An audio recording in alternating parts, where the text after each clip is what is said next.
Thank you, Mr. Chairman. My question is directed to Chairman Bernanke.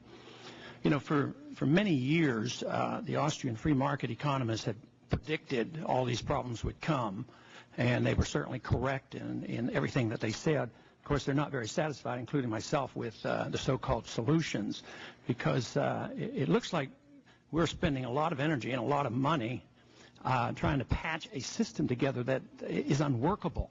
So we have Congress spending a lot of money. We have Treasury very much involved in trying to pick and choose which worthless asset that we're going to buy. And, of course, the Federal Reserve is involved in injecting trillions of dollars that nobody seems to be keeping track of. But what we're failing to do, I think, is to recognize that the system no longer works. But I can understand why we do this, because, you know, if Congress couldn't do this, and if the Fed couldn't do this, and Treasury couldn't do this, it would make us all irrelevant. And instead of looking at the causes of this and then finding the solutions aren't going to be found here, we have to make ourselves feel pretty important. But I think there's another reason why we think we're pretty important, is because in a way our interference in the market corrections that tried to come about since 1971 seemed to work. I mean, the failure was established in 1971 with a system that had no way of automatically correcting the balance of payment and the current account deficits. And that's where the problem has been. And the economists, whether they were left or right or middle over the last several decades, have always said this current account deficit is a big problem. And now it's totally out of hand. So here we are struggling with all these rules and shifting back and forth and really getting nowhere. But my question is directed toward when we come to the full realization that the system is unworkable, what are we going to do? What have you thought about doing? And already we see talk in the newspapers. We see articles about a new international world reserve currency.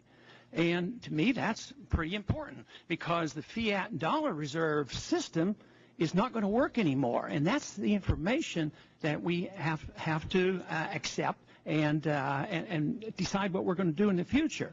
Also, this is not new in history. Currencies have failed, financial systems have failed, and generally, to restore the confidence that everybody's talking about, they usually have to go back to a currency with integrity to it, rather than just fiat money.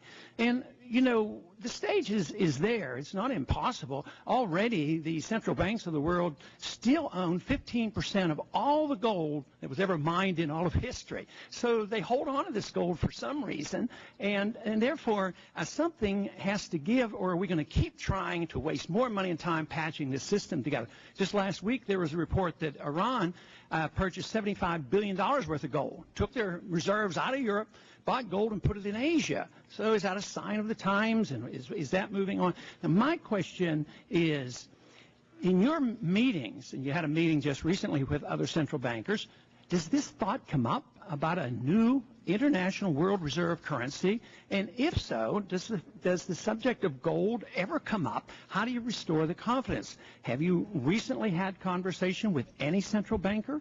And is there a move on to replace the dollar system? Because this dollar system is essentially declared dead. Because it's not working. But this indeed was predictable because of these tremendous imbalances that were never allowed to be corrected, and they were always patched up. We always came in. We'd spend. We'd inflate. We would, run up deficits. And since 71, we've been able to correct these problems. Could you tell me what kind of conversations you've had regarding a new reserve currency? Yes, Congressman. I don't think the dollar system is dead. I think the dollar remains the premier international currency. We've seen a good bit of appreciation in the dollar recently during the crisis, precisely because there's been a lot of interest in the safe haven and the liquidity of dollar markets. And the Federal Reserve has been engaged in swap agreements to make sure there's enough dollar liquidity in other countries because the need for dollars is so strong. So I think the dollar system remains quite strong. I do agree with you very much on one point, which is about the current accounts. The current account imbalances have proved to be a very serious problem. It was, in fact, the large capital inflows from those current accounts which created a lot of the financial imbalances we saw and have led to some of the problems we're seeing. And one of the silver linings in this huge gray cloud is that we're seeing some improvement in greater balance in our current account deficits. But does the subject of a new regime ever come up?